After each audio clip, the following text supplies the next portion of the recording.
Bismillahirrahmanirrahim. I have taken upon ourselves a bit of a daunting task, perhaps, but inshallah we will get through this. And that is, we are assigned this time to graph this tangent function, which has a bit of everything in it. And just for the heck of it, why don't we make it even more challenging for ourselves and make that a -2, okay? So we're supposed to graph this tangent function that looks like that. Now, we are armed, however, thus far with the knowledge of the parent tangent function, which is, I have graphed for you over here, y equals tangent of x. So I just wanted to bring to your attention again some salient feature of this parent graph. Unlike the sine and cosine function, whose period is 2 pi, if you recall, they go like this, and the period is 2 pi. The period of a tangent function is pi. So, and tangent functions, one period, the parent function is between -half pi to pi. That makes the whole one nice whole tangent pi. From here to here is the period of the tangent function, okay? So that's very important for us. That's the period of the tangent function. Now, if we were to write a general equation for a tangent function, which is what I'm going to do next, it would look like this, okay? Y equals a tangent of b, I'm going to put that in a different color as I did before, x minus vx plus vy. Okay. If you recall, the parent sine function looks something like this: a times sine of b times x minus vx plus vy. Now, as you can see, these are all very analogous, and with regards to sine function, this was the amplitude. Okay, so in regards to the sine function, this was the amplitude of the function, and b was very important because that determined the period of the function. And this was defined as 2 pi divided by p.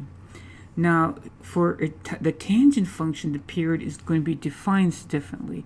It's still going to be b, but for the tangent function and cotangent, which we'll study in the future, inshallah, that period is going to be defined as not 2 pi, but pi over b. So that's something new, and this is critical for us to understand if we were able to graph this guy over here, because there's a b over there, see? And so that's the period. And I'm sticking by it. Now, so here's the period. That's very important to understand. So for the sine function, a was the amplitude, b was the period, and these were easy enough. That was the horizontal and vertical shift, and those are going to remain the same. Horizontal and vertical shift in relation to the pseudo-vertex, as we call it, or the most critical point in the graph. Okay, and in the case of the tangent, the pseudo-vertex is right here at the origin for us. Okay, so that is those are some of the salient features of the tangent function. That's vx and vy, the pseudo-vertex. Now, the next thing that we need to appreciate is what does amplitude mean for a tangent function? Now, we know what a period means for a sine function, right? If you were going to draw a sine function, and if this was 1, this was 2, y equals sine of x would look like this, right? And y equals, that's y equals sine of x. And y equals 2 sine of x would be, you know, the amplitude would be like this. That's what I meant to say. The amplitude, we understand, means it will change the height of the function. This is 2 sine of x. Now, what does it mean if you have, how do you compare In other words, y equals tangent of x to y equals 2 tangent of x. I mean, tangent doesn't quite have the height, so to speak. It has, like, kind of goes on forever, for God's sake, right? So tangent is different. Okay, so first thing we have to understand, what does it mean for a tangent function to have an amplitude? So the first order of business for us, therefore, is to understand the difference between y equals tangent of x and y equals 2 tangent of x. Okay, so what I'm going to do is I'm going to draw this this graph out, if you allow me, right here on superimposed on this graph. Okay, now what's going to happen is if you understand this, it's like this. Would you rather be paid y equals x or y equals 2x, assuming that you wanted to have money, right? So you want 2x because it's going to take every value and like double it, correct? And so it's going to double every value. But one particular value is very important and try to understand what happens. And this value is right here. Okay, that particular value, that's pi over 4, is 45 degrees. When a tangent of pi over 4, or 45 degrees, if you recall, is 1. That's square root of 2 over 2 divided by square root of 2 over 2, right? So tangent of 45 degrees is 1. So that's this point right there. So if y equals tangent of x, so tangent of 45 degrees is 1. So so tangent of 2 times that would be 2 over here. Okay, so this graph is going to be moved up over here too. Y equals 2 tangent of x, and every single value would be moved. This point will be doubled, this point will be doubled. So this graph is kind of going to be like stretched out this way, and in a negative sense also going to be stretched out this way. So with the tangent, so with the amplitude term, A is going to do is going to stretch the tangent graph this way and this way. Okay. Okay, so I don't mean to rush this on you, so I'm going to draw those 2 graphs again over here. So the basic tangent graph I'm going to draw first, and if you recall, it's going to be from pi over 2 to negative pi over 2, the parent graph. It's going to keep repeating thereafter like this. And my asymptote is a little bit off over there. So let's do that. You get the idea? Okay, and then let's draw the parent. So this is pi over 4 over here, and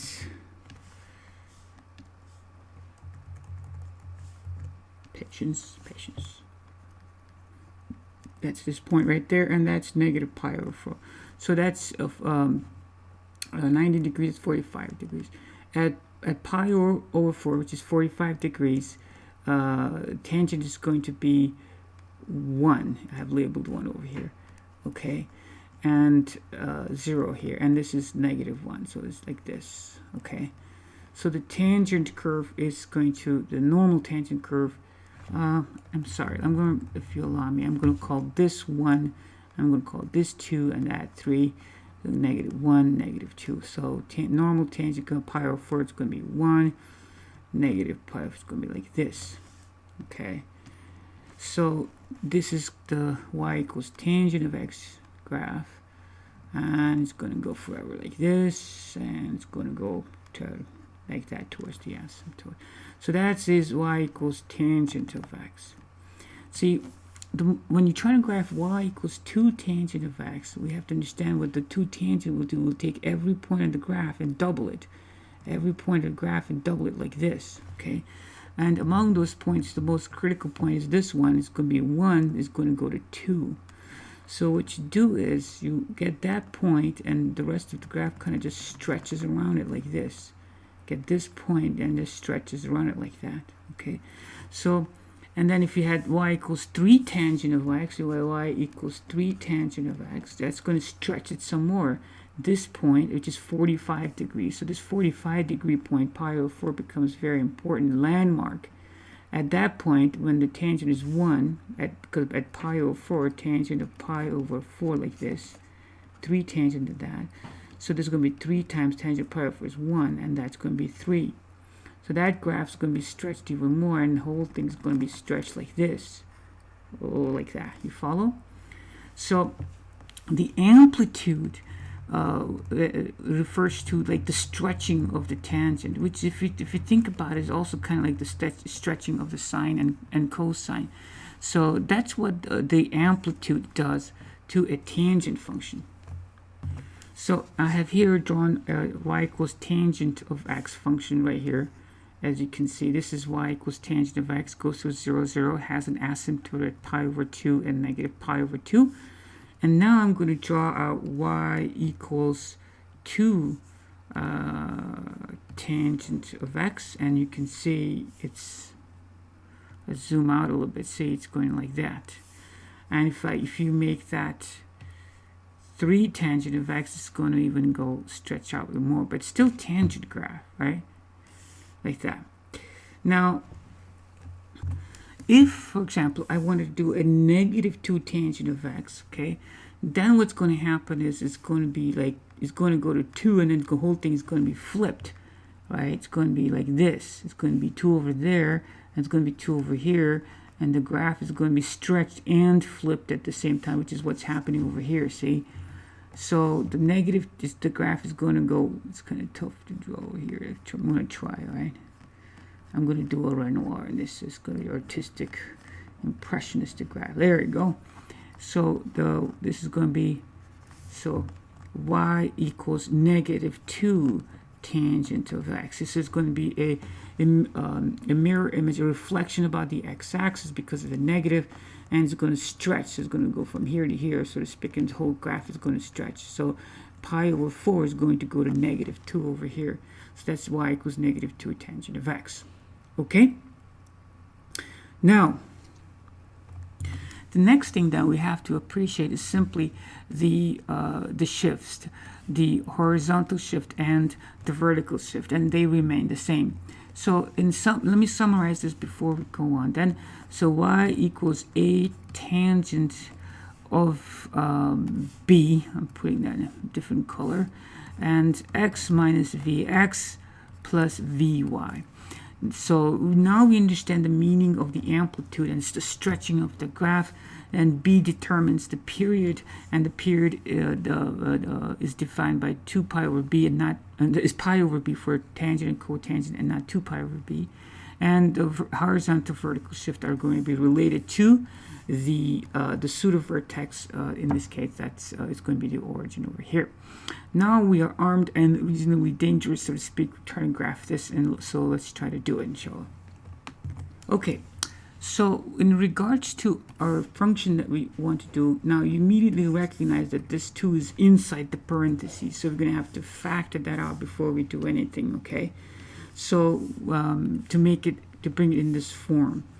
So y equals negative 2 tangent. I'm going to factor this 2 out, so I'll get 2 times the quantity x minus pi over 4, right? So, and then plus 1. Now that's what I'm going to have to graph, because now b is factored out over here. Now it becomes easy for us to understand that there's a horizontal shift and there's also a vertical shift over here. Now, so the pseudo-vertex, then the v is going to be vx and vy for us, also affectionately known. Some call it h and k, and that's okay too. Just for the consistent h and k, to suggest you how easy that is to translate that knowledge. It's going to be pi over 4 and 1, right? Remember, it's okay. So in other words, the vertex that used to be over here is going to be moved. There's going to be a shift to the right. This graph is going to go move this way and then that way, okay? So instead of being at this origin, it's going to move pi over 4. So it's going to be, this is pi over 2. So it's going to be pi over 4 right here. So it's going to go from here to here. And then it's going to go up by 1. It's going to go up here. Okay, so that's going to be like the new pseudo-vertex. So it's going to move, shift to the right this much, and it's going to go up by 1. Okay, so that's the new pseudovertex right there. So I'm going to draw out my new axes over there, I think. So so just do it right here, and that's my new axes. There's a 1 over there, so let me just put the 1. So okay, so that's the new axes, right? Now the next thing that we have to figure out is the period. And the period for tangent and cotangent, if you recall, is just pi over b. And in this case, it's going to be pi over b is 2. That's over here. So that's easy enough. The period is going to be half a pi instead of a whole pi. So this graph is going to be shrunk. Now, if the period is half a pi, this period is going to be divided into this half and this half, right? So the whole period for the parent graph was 1 pi, and the pi was divided into right pi and then the left pi, right? So the same thing is going to happen here. So we're going to take this period, and the whole period is half of pi, which is here. So it's going to go 1/4 over here, 1/4 over here, because this is pi. So 1/4 pi over here and 1/4 pi over here. That will give us the period, and there it is. So now we have the period. So I can graph my asymptotes. There's one. Let's do it again. Let me try to do the asymptotes here. So here's my asymptote over here, and there's the other one right here. It's going to be regular x-axis over here, and perhaps I'll make some more asymptotes over here. Maybe I should make the asymptotes more distinct, and I'll just kind of draw them out like this. Hand draw them. Okay, so here's another asymptote going over here. Okay, so here we have the asymptotes. Okay, now we have the asymptotes. So we have the period. Now we have the shifts in the pseudovertex. Now we have the amplitude. Now the amplitude is -2. Remember, for tangent graph, the amplitude is going to be is going to stretch the graph. The -2 implies that it's going to do a flip across the pseudo x-axis, so to speak. So instead of the tangent graph going like this, it's going to go like this, right? So now, our graph is going to go like that. Okay. So, and then what's going to happen then is, then we have to figure out the 45-degree mark, and that's going to be halfway across over here. Okay. So, and that used to be that this point used to be over here, right? Now it's going to be twice as much. So it's going from here to all the way up. This is 2 over here. So it would have been here at 1. That would be 1 from here. This would be 1 unit is 1 over here. Now it's going to be 2 units away. So it's going to be, instead of being here, it's going to be like over here, 2 units away. It's 1 unit and 2 units. That's going to be 1 unit and 2 units. Okay, I told you this was a bit of a task over here. Okay, so but there we have it. So it's -2. So half of this is like the 45-degree part of it, and it's a mirror image like this. So it's going to look like this. As I said, it's kind of a bit of a like this, and it's going to go over here. I wish I could do a better job over here.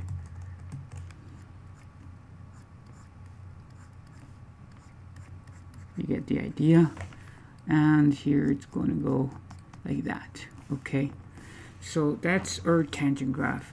And then you can draw more of these, and it's just there's going to be another axis over here, another asymptote over here. If you wanted to do over here like this, okay. And then there will be another asymptote. Asymptotes are going to come pretty frequently over here, since the period is only pi over 2. They're going to come, right?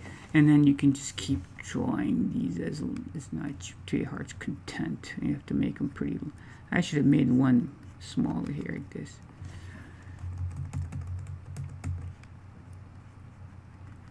Like that. And like this. And then over here, it's going to be like this and like this. So you get the idea. So this, my friends, is the graph of over here.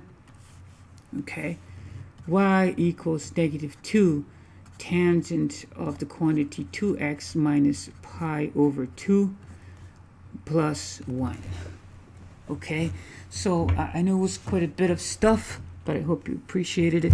Until next time, assalamu alaikum.